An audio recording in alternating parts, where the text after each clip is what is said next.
बिस्मिल्लाहिर्रहमानिर्रहीम। अस्सलाम वालेकुम। मैं हूं आपका मेजबान साजिद गुंदल। आज 14 मार्च है साल 2022। वजीर आजम इमरान खान ने बाजी को पलट दिया है। इत्तेहादियों को आम पैगाम पहुंचा दिया गया है। कौमी असम्बली के इजलास के अंदर हुकूमत ने क्यों ताखीर की है, डी चौक पर जलसा होने जा रहा है या धरना होने जा रहा है, कप्तान ने कश्तियां जला दी हैं। ताज़ा तरीन अपडेट्स पर आज की वीडियो के अंदर हम बात करेंगे और उम्मीद करूंगा कि आप सवाल करने के बाद कीमती फीडबैक से जरूर आगाह करेंगे।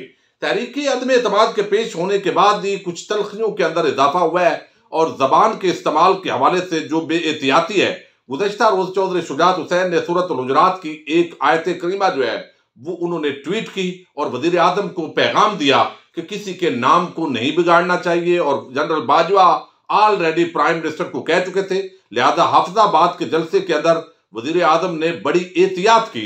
अब मुफ्ती तकी उस्मानी साहब जो है उन्होंने भी तमाम सियासी जमातों के जो रहनुमा है उन्हें कहा है कि आप आपस के अंदर सियासी इख्तलाफ जरूर रखें, लेकिन इस तरह के अलकाबात इस्तेमाल ना करें जिस तरह फजल रहमान इस्तेमाल करते हैं या प्राइम मिनिस्टर इमरान खान जो है वो इस्तेमाल करते हैं। मैं मुफ्ती तकी उस्मानी साहब का ये पैगाम तो आपके सामने रखता हूं, लेकिन कुछ और बात भी साथ करूंगा।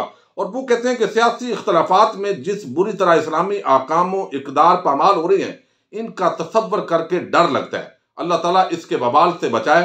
कुरान करीम सूरह हुजरात में फरमाता है, अल्लाह ताला फरमाता है कि एक दूसरे का मजाक ना उड़ाओ, गीबत ना करो, बदगुमानी ना करो, किसी दूसरे की टोह में ना रहो और किसी का नाम बिगाड़ कर न बुलाओ। इख्तलाफ चाहे सियासी हो या नजरियाती, उसी दुश्मनी बनाकर मरने मारने और गालियां देने का तरीका मुआशरे के लिए मोहलक है।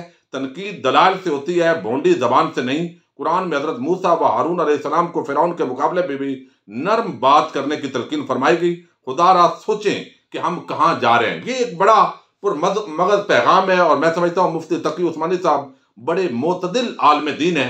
लेकिन मुझे हैरत होती है कि इतने एक तवील अरसे के अंदर फजल रहमान जो है वो यहूदी एजेंट भी बना रहे होते हैं बगैर तहकीक के। वो कभी कादियानियों का एजेंट उनकी जमात बना रही होती है। लेकिन जब मामला किसी आलम का होता है और वो नाजायज तौर पर किसी पर फतवाबाजी करता है और गलत तरह के ऐसे इल्जामात लगाता है कि खुदा न खास्ता कल को कोई गुस्ताख और काफिर समझकर जो है उसका कत्लेआम भी हो सकता है और उसके जो बयानात हैं वो बड़े सिक्योरिटी थ्रेट होते हैं, लेकिन उस वक्त उलमा बात नहीं करते। उसकी वजह क्या है कि मुकाबले के अंदर भी एक आलम होता है या मौलवी होता है और उससे डरते हैं। और फजल रहमान जिसके जरिए जेर असर इस वक्त जो है बहुत सारे मदारस हैं, अगरचे मुफ्ती तकी उस्मानी साहब वफाकुल मदारस के इस वक्त सदर हैं, लेकिन फजल रहमान की वजह से वो सदर मुंतखब हुए हैं। तो मैं समझता हूं उन्होंने ये बात अब एतदाल पर मबनी की है, अच्छी बात है, हम इसको अप्रिशिएट करते हैं। लेकिन जब कोई मौलवी भी नाजायज इस तरह की बात कर रहा हो तो यकीनन आपने उसका जरूर जो है वो इसी तरीके से बर वक्त इंशाल्लाह हम उम्मीद करते हैं कि ये आप बात करेंगे। अब जो सियासी सूरत हाल है वो तेजी के साथ तब्दील होती आपको दिखाई दे रही थी, लेकिन अब वो रिवर्स गियर जो है वो लगाने जा रही है। और उसके अंदर जो सबसे ज्यादा इस वक्त तनकीद हो रही है, पिछली वीडियो के अंदर भी मैं कर चुका हूं, और वो काफ लीग है। बड़ी वफादार है, वफादार है। ये सारी चीजें वो इन दिनों के अंदर एक्सपोज हो गए और मजीद एक्सपोज होने जा रहे हैं। इस वक्त मैं आपके सामने रखूंगा कि काफ लीग को क्या क्या फैसिलिटीज इस वक्त दी गई हैं, लेकिन अब आपको बताऊं कि कप्तान ने बाजी कैसे पलट दी है। लेकिन यहां पर जो है वो बताया गया है कि काफ लीग को एक तो इलेक्शन में उनके मुकाबले के अंदर पीटीआई ने उम्मीदवार खड़े नहीं किए थे और फिर 10 एमपीएस के साथ उनको स्पीकर सूबाई असम्बली की सीट दी गई और 2 सूबाई वजीर उनके रखे गए। 5 जिला में उनको मुकम्मल इख्तियारात दिए गए, यानी डीपीओ डीसीओ वो यहां से अपॉइंट करते हैं। और मेरा जो डिस्ट्रिक्ट है मंडी बहाउद्दीन, वहां तनाज़ ये है जो पीटीआई के नजर मोहम्मद गोंदल हैं, फैसल मुख्तार गोंदल हैं या गुलरेज अफसल चंद हैं, वो जितने दोस्त भी हैं वो समझते हैं कि यहां चूंकि चौधरियों के साथ इल्हाक हुआ है और इंतजामिया हमें वो वैल्यू नहीं देती जो देनी चाहिए। हालांकि यहां पर उनका एक एमपी है सिर्फ मंडी बहाउद्दीन के अंदर, जो इस वक्त मोहम्मद खां भट्टी सेक्रेटरी है पंजाब असम्बली का और पुराना चौधरियों के वो वफादार हैं और वो अच्छा वर्क है उनका इलाके के अंदर। वो एमपी हैं, उनके भतीजे साजिद अहमद भट्टी। लेकिन डीपीओ डीसीओ की अपॉइंटमेंट और चौधराट यहां पर चौधरियों की चलती है। इसी वजह से कुछ लोग पीटीआई के नाराज भी हैं। अब एक तो 5 जिला के अंदर वो इनको अख्तियारात दिए गए। अब इसके साथ ही सबसे ज्यादा तरक्याती फंड्स इनको मिले हैं, यानी इतने पीटीआई के अपने एमएनएज एमपीओ को नहीं मिले जो इनको दिए गए। मर्जी की ब्यूरोक्रेसी है, मर्जी का बल्दियाती कानून इन्होंने पास करवाया है। 5 इजला में एक बार फिर तहरीक इंसाफ से मुकम्मल बल्दियाती इलेक्शन के टिकट्स लेने की ये कोशिश कर रहे हैं कि वहां मुकाबले के अंदर बंदे खड़े ना करे पीटीआई। हुकूमत का हिस्सा होते हुए मुसलसल ये अपोजिशन के अंदर रहे हैं और मुसलसल हुकूमत मुखालफ बयानात देते रहे और एक सेनेटर भी इन्होंने बनवाया है। तो अब इससे ज्यादा नून लीग और अपोजिशन इनको क्या पैकेज देगी कि ये दूसरी तरफ चले जाएंगे, सिवाय इसके कि 1.5 साल के लिए इनको वजीर आला बनाया जाए और वो नून लीग के लिए वैसे सियासी मौत होगा और इसका इनकार हो गया। लिहाजा ये जितनी उछल कूद कर रहे थे, मैं मुसलसल आपको बता रहा था, अगरचे अब भी कुछ हो सकता है किसी लम्हे भी, लेकिन ये प्रेडिक्शंस और जो खबरें होती हैं उस वक्त के, चूंकि इस वक्त फेक न्यूज भी बहुत सारी हैं, तो मैं इस वक्त ऑथेंटिक जो सोर्सेज हैं बाखबर, उनसे खबर लेकर आपको बता रहा हूं कि इत्तेहादी कहीं नहीं जा रहे। ये इस हुकूमत के साथ खड़े होंगे, पुरानी तनख्वाह पर ये काम करेंगे, ये वोट भी देंगे और उसके साथ मजीद अवाम की नजर में जलील भी होंगे और अगले इलेक्शन के अंदर भी इनका हाल अब अच्छा नहीं होगा। चे जाए कि ये थोड़ा सा जिस तरह करने की एक्टिंग कर रहे थे और इनको पैगाम जो है वो पहुंचा दिया है। एक तो अवाम ने इन दिनों जो जलसे जुलूस हुए हैं उसके अंदर जितने गर्मजोशी के साथ वजीर आजम इमरान खान के लिए अवाम निकली है, तो ये इनके लिए बहुत बड़ा पैगाम है।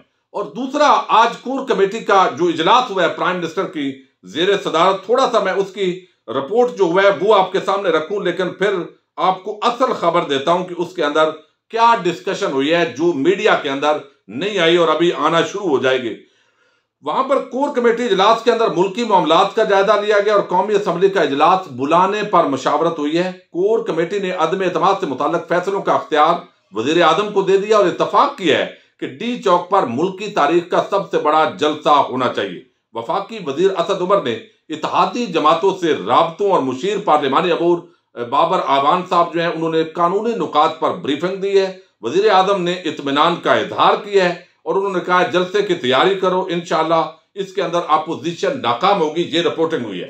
अब इसके अंदर जो है वो ये है कि चौधरी बरादरान MKM और ये अभी धींगा मुश्ती करेंगे, चूंकि इजलास लेट हो गया है और कुछ दिन ताखीर का शिकार हुआ है। धींगा मुश्ती करेंगे, मुलाकातें करेंगे, ये उछल कूद भी करेंगे, लेकिन इनको पैगाम पहुंचा दिया गया है कि आपने इमरान खान के साथ खड़े रहना है। यानी एस्टेब्लिशमेंट का मैं नाम नहीं लेना चाहता, लेकिन चूंकि वो खामोश होते हैं और खामोशी एक बहुत बड़ा पैगाम होती है और मेरा एक आम जरिया जो है बाखबर वो बताते हैं कि इनको जहां से पैगाम आना चाहिए था वहां से पैगाम मौसूल हो गया है कि आपने अब रिवर्स गियर मरलावार लगाना है और आपका जो असल जहां पर पहुंचना है उधर पहुंचना। लिहाजा ये सारे इत्तेहादी उछल कूद करेंगे, लेकिन इसके बावजूद इस हुकूमत को नहीं छोड़ रहे और वजीर आजम इमरान खान ने इशारे में किनारे में आज की कोर कमेटी के अंदर अपने मेंबरान को ये मैसेज दिया है। इसके साथ ही प्राइम मिनिस्टर को एक और आज जो है वो अंदरूनी जराए जो कहानी है उसके तहत बताया गया है कि प्राइम मिनिस्टर ये जो इलेक्ट्रॉनिक मीडिया है इसने हमारे खिलाफ बड़ी मुहिम चलाई है और इस मुहिम की वजह से लोगों के ज़हन परागंदा हो रहे हैं और अगर हम भी इनको थोड़ी सी इनकी खिदमत कर दें, जिस तरह नवाज शरीफ खिदमत करता था, जरदारी इनके आगे टुकड़े डालता था, अगर ये चंद एंकर ये जो चैनल्स हैं इनके सामने कुछ इस तरह का मामला कर दिया जाए, मेरे जो जरिया है वो मुझे बताते हैं कि ये जो मीडिया का बिकाऊ मीडिया जिसके अंदर हम बेशक बात करते हैं, अच्छे अच्छे लोग भी हैं, बहुत जबरदस्त उनको खराज तहसीन पेश करते हैं, जो मुल्क और मिल्लत के बका के लिए जिंदा रहते हैं और तनकीद जो करते हैं उनकी बदनियती नहीं होती। वो कोई नून लीग और जरदारी की करप्शन के पालतू नहीं है। तो वहां पर जो है वो कहा गया इनको राजी करना चाहिए, कुछ पैसा इनको लगा देना चाहिए ताकि हड्डी डालेंगे तो ये मुंह बंद करेंगे। प्राइम मिनिस्टर ने कैटेगोरिकल नो कर दिया है और ब्लैकमेलिंग उन्होंने कहा है ये काबिल कबूल नहीं है। मेरे अपने एक फॉलोइंग है, लोग उठ खड़े हुए हैं रजाकाराना तौर पर सोशल मीडिया पर, ट्विटर पर, फेसबुक पर, टिकटॉक पर, यूट्यूब पर, हर जगह इनके अब जो चेहरे हैं वो नकाब उतर चुके हैं। ये नाम निहाद जो बड़े बड़े एंकर और सहाफी थे उनका जो है वो नकाब उतर चुके हैं। लिहाजा सोशल मीडिया के ये जो टाइगर हैं यही मुकाबला करेंगे, इन बड़े बड़े जो बुर्ज हैं इनको उलट कर रख देंगे। तो कोई पैसा टका जो नाजायज है, जो पहले इनको कहा दिया जाता था, वो नहीं दिया जाएगा। ये एक तो जरिए ने बताया। और दूसरी बड़ी दिलचस्प बात यह है कि ये सवाल पैदा होता है कि ये क्या हुकूमत के नंबर्स पूरे नहीं है, उन्हें खतरा है, खौफ है। ज़ाहिर है ये चीजें तो साथ साथ करनी होती हैं, क्योंकि जब इदारे खामोश होते हैं तो अच्छी बात है कि आप जो बजाय इसके कि इदारों के लिए आप खड़े हों या इस चीज के चक्कर में पड़े, तो अपने पांव पर जब आप खड़ा होंगे तो यकीनी तौर पर जो है इसके अंदर फायदा होता है और देर पा फायदा होता है। तो अब यहां पर जो है ये ताखीर क्यों की गई है, ये मुझे ये जो है वो इतला पहुंची है कि ये ताखीर नंबर्स की वजह से नहीं है, बल्कि इसकी बुनियादी वजह यह है कि चूंकि अब एक मोमेंटम बन गया है, अवाम इमरान खान के हक में खड़ा होना शुरू हो गई है। अपोजिशन के चोरों, डाकुओं, लुटेरों के खिलाफ अवाम का एक बयानिया बनना शुरू हो गया है। और ये जो बयानिया है और ये जो मामलात हैं, ये 2028 तक इमरान खान को ले जाने के अंदर बड़े मुआवन साबित होंगे, क्योंकि हुकूमत अब मुसलसल अवाम को रिलीफ देगी और जो प्रोजेक्ट तरक्याती बजट शुरू हुआ है उसको लगाया जाएगा। सड़कें, नालियां, गलियां, सेहत कार्ड, बाकी कर्जे बिला सूद, ये सारी चीजें अब अवाम को फायदा देंगी।